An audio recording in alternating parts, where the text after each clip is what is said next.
নমস্কার বন্ধুরা, ডলি রন্ধনশালায় সবাইকে স্বাগত। আর আজকে তোমাদের সাথে শেয়ার করব সম্পূর্ণ নিরামিষ একটা নতুন স্বাদের আলু ভাজার রেসিপি। আর এইভাবে আলু ভাজলে গরম গরম ডাল ভাতের সাথে বা রুটি বা পরোটা, লুচি সব কিছুর সাথে কিন্তু তোমরা খেতে পারবে। এখানে আমি নতুন আলু ব্যবহার করেছি। এবার মাঝখান থেকে আলুটাকে দু টুকরো করে নিয়ে এক টুকরো নিয়ে এইভাবে মাঝখান থেকে আমি প্রতিটা আলু কেটে রেডি করে নেব। এবার গরম জলের মধ্যে আমি পরিমাণ মতো লবণ দিয়ে আলুগুলোকে সিদ্ধ করে নেব। আলুগুলো এমনভাবে সিদ্ধ করতে হবে খুব বেশি যাতে গলেও না যায়, আবার একবারে শক্তও না থাকে। আলুগুলো ঠিক এইভাবে সিদ্ধ করে নিতে হবে। আলুগুলো আমি নামিয়ে জল ঝরিয়ে নিয়ে আলুর মধ্যে দিয়ে দিলাম হাফ চামচ পরিমাণ হলুদ গুঁড়ো আর দিয়ে দিলাম হাফ চামচ পরিমাণ কাশ্মীরি লঙ্কার গুঁড়ো।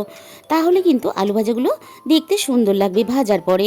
এবার একটা মশলা বানানোর জন্য আমি মিক্সিং জারের মধ্যে নিয়ে নিলাম 1.5 চামচ পরিমাণ পোস্ত আর দিয়ে দিলাম 1 মুঠো ধনেপাতা আর ঝালের জন্য একটা কাঁচা লঙ্কা। তোমরা তোমাদের মতন করে ঝালটা ব্যবহার করবে। খুব ভালোভাবে পেস্ট বানিয়ে নিয়ে অল্প অল্প করে দেখো আলুর পকেটের মধ্যে আমি এইভাবে পুরটাকে ভরে দেব। বন্ধুরা, এতটাই টেস্টি হয় এই আলু ভাজাটা খাওয়ার সময়, তোমরা না বানিয়ে খেলে কিন্তু বুঝতে পারবে না। খুব বেশি এখানে পুরটা ভরে দেবে না, তাহলে কিন্তু আলুগুলো ফেটে ভেঙে যেতে পারে। অল্প অল্প করে পুর দিয়ে এইভাবে আস্তে আস্তে আমি সমস্ত আলু ভাজাগুলো রেডি করে নিলাম।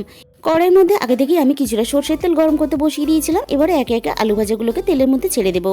আর চেষ্টা করবে এইভাবে সরষের তেলে ভাজতে। সরষের তেল আলু ভাজলে আলু ভাজার টেস্টটা অনেক বেশি সুন্দর হয়।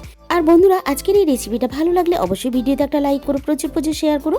আর এরকম নতুন নতুন রেসিপি পেতে অবশ্যই আমার চ্যানেলটাকে সাবস্ক্রাইব করে পাশে থাকা বেল আইকনটা প্রেস করে অল করে দিও। আমি যাতে নতুন কোনো রেসিপি আপলোড করলে সবার আগে তোমার কাছে পৌঁছায়।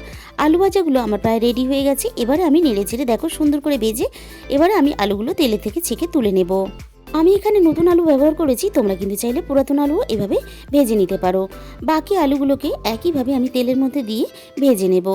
সবসময় একঘেয়েমি আলু ভাজা না খেয়ে তোমরা একবার হলেও এইভাবে আলু ভাজা বানিয়ে খেয়ে দেখো। বাকিগুলো একইভাবে আমি ভেজে নিয়ে প্লেটের মধ্যে তুলে নিলাম। দারুণ স্বাদের মুখরোচক আলু ভাজা আমার রেডি হয়ে গেছে। তোমাদের মূল্যবান সময় দিয়ে আমার ভিডিওটা দেখার জন্য অসংখ্য ধন্যবাদ। তাহলে আজকে এই পর্যন্ত।